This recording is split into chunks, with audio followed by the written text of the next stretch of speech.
Image, AFP file photo. About 4 in 10 cancers in the United States are due to lifestyle choices such as smoking and eating poorly and other risks that might be avoidable, researchers said Tuesday. The goal of the study was to calculate the contribution of several modifiable risk factors to cancer occurrence, said the report in the journal CA, a cancer journal for clinicians. Factors that are known to raise the risk of cancer included cigarette smoking, exposure to secondhand smoke, excess body weight, drinking alcohol, eating red or processed meat and low fruit and vegetable consumption, said the report.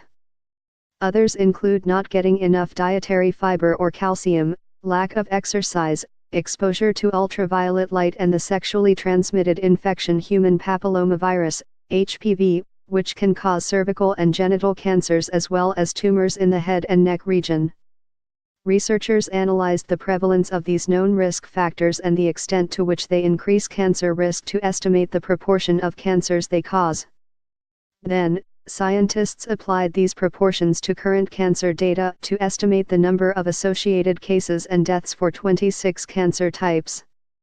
Of the total 1.57 million cancer cases in the United States in 2014, researchers determined that 42% were attributable to these modifiable risk factors. They found that a similar number of deaths, 45%, could be linked to these factors.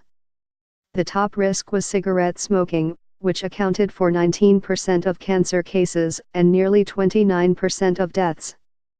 Next in line was excess body weight, with 7.8% of cases and 6.5% of deaths.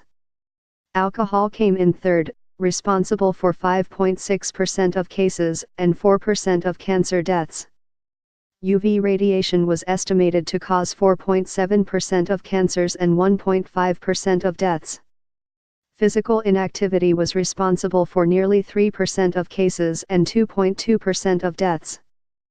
Not eating enough fruits or vegetables was linked to almost 2% of cancer cases and nearly 3% of deaths. HPV infection accounted for almost 2% of cases and 1% of deaths. Two types of cancer were found to have the most number of cases and deaths due to these risk factors: lung cancer and colon cancer. Better education about cancer prevention and access to preventive health care should be key parts of the battle against cancer in America, the study concluded. NVG-related stories. Risk of breast cancer's return looms for 20 years study.